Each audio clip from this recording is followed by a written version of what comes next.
The S&P 500 is setting a record, just not the one everyone is talking about. It's been on a tear for the last several years, but there is a number the smart money is watching that most retail investors don't. And that number is telling a very different story. That number is 34%, and it's already got investors heading for the exits. Here's why. First, there are two S&P indexes. The one you read about in the news and follow religiously, that's the cap-weighted S&P 500. Then its lesser, talked-about cousin, the equal-weight S&P 500. Both track the same 500 stocks, but there is a big difference between the two. The cap-weighted S&P gives more weight to bigger companies. The Magnificent Seven alone make up roughly 36% of that one. The equal weight counts every company the same, 0.2% of the index. And it's rebalanced regularly to make sure it stays that way. So what does that 34% actually represent? Over the past 3 years, the cap-weighted S&P outperformed equal weight by 34%. That's the widest gap in recorded history, and most retail investors have never heard of the equal weight S&P. Here's where it gets interesting. The previous record for this gap was 32%, set from 1997 to 1999. You probably remember what happened next. The tech bubble burst. The cap-weighted S&P 500 dropped 49% from 2000 to 2002. Meanwhile, equal weight didn't just survive, it dominated. For the next 7 years, equal weight outperformed its better-known cousin by roughly 70% cumulative. We just broke that record. And here's what most people miss. This isn't about predicting a crash. It's about understanding what happens when concentration reaches extremes. The market doesn't suddenly collapse. It rotates. Leadership changes. The stocks that carried the index for years start going sideways while everything else catches up. And here's what Wall Street knows that most of us don't. The rotation has already begun. Right now, $76 billion sits in the Invesco S&P 500 equal weight ETF, a more than 230% increase over the last 36 months. That's not retail money chasing a trend. That's institutional capital repositioning for what comes next. The CME launched futures on the equal-weighted index. The CBOE is rolling out options. This infrastructure doesn't get built for a fad. It gets built because major players need liquidity for a structural shift. But here's what makes this moment different from 1999. Back then, we didn't have the volatility data.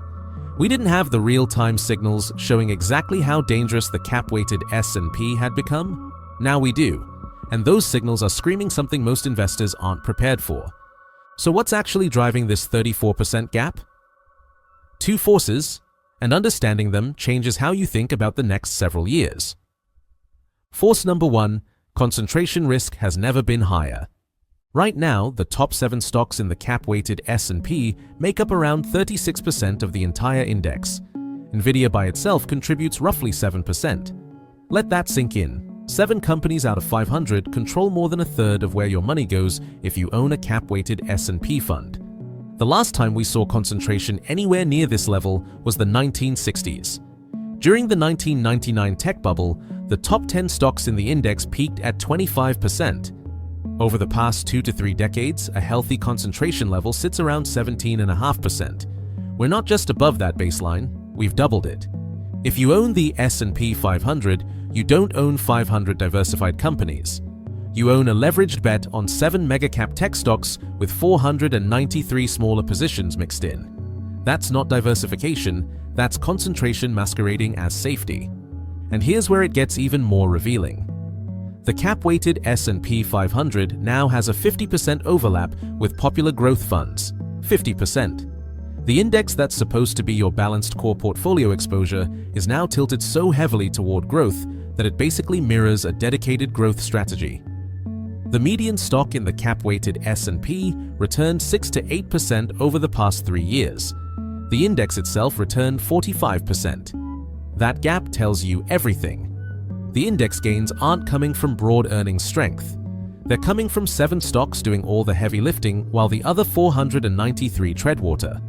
When 7 stocks carry an entire index, you're not measuring the health of the US economy. You're measuring the momentum of 7 companies. As soon as that momentum stalls, the index doesn't gradually decline. It reverses violently because all the gains were concentrated in the same names.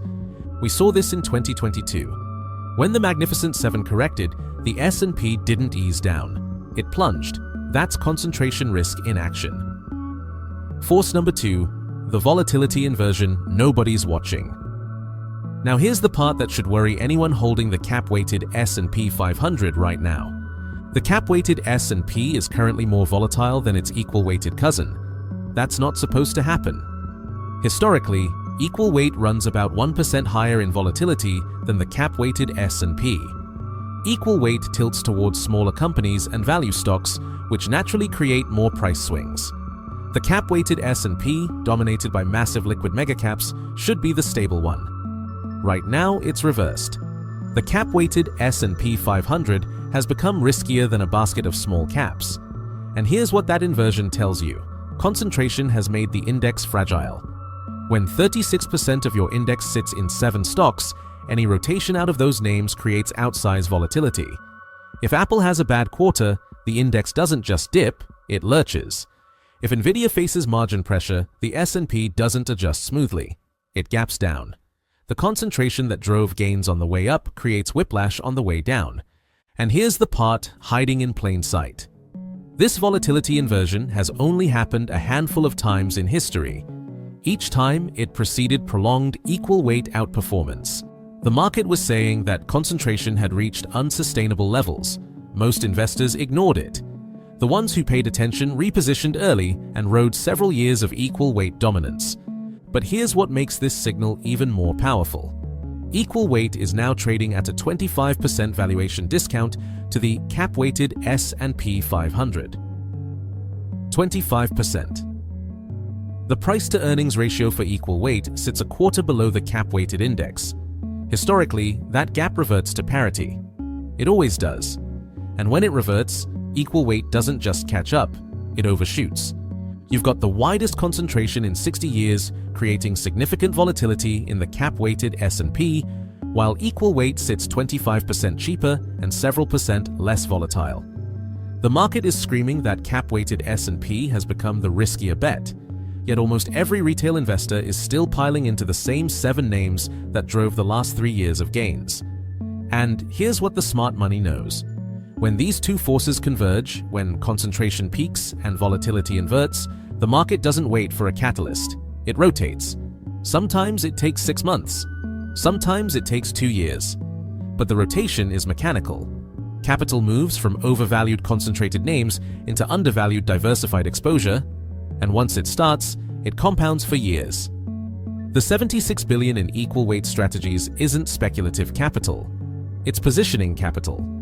These institutions are positioning for a multi-year rotation where equal weight outperforms while the cap-weighted S&P goes sideways. That's what happened from 2001 to 2008. That's what the data suggests happens after concentration peaks. So what does this actually mean for your portfolio? 3 phases. But first, a quick pause. If you're looking for stock picks, Seeking Alpha has outperformed the S&P 500 by almost 8% over the last 12 months and by over 65% since 2022. Get 10% off Alpha Picks with the link in the description. Now back to the phases. Phase 1. The grind. We are here now. Right now, we're in the early innings of rotation.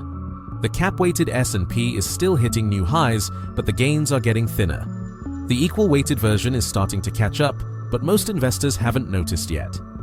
This phase can last 6 months to 2 years. The signal to watch: if equal weight starts outperforming the cap-weighted S&P for 3 consecutive months, Phase 1 is ending. Phase 2. The inflection. This is when the market acknowledges the shift. Equal weight begins consistently outperforming. The top 7 stocks start going sideways or declining, while mid-caps, small-caps, industrials, financials, and energy names surge. Volatility in the cap-weighted S&P spikes as concentrated positions unwind. This phase typically lasts 12 to 18 months. Phase 3. The new regime. Equal weight dominance becomes the trend. The $76 billion in equal weight assets doubles to $150 billion. Retail investors finally catch on and start rotating. By the time Phase 3 is in full swing, the multi-year cycle is already halfway done. This is where the real wealth gets built, but most investors miss it because they wait for confirmation instead of positioning early. But here's the invalidation signal. If the top 7 stocks push their weighting above 40% and the cap-weighted S&P 500 outperforms equal weight by another 10% over the next year, this thesis breaks. Concentration can always get more extreme. But historically, that hasn't happened. Once you hit 36% concentration and volatility inverts, the rotation begins. The market isn't crashing, it's rotating. Wealth isn't disappearing, it's transferring. The question isn't whether this happens. It's whether you're positioned before everyone else figures it out. 34%. That's the number smart money is watching. And if history is any guide, the next several years won't look anything like the last 3. And none of this is personal financial advice, it's education so you can build your own plan. If you found this valuable, hit subscribe. We publish fresh content several times a week to help you understand the economy and protect and grow your wealth, and keep the momentum going. Watch, is the US planning a $37 trillion crypto debt reset? It's on the screen.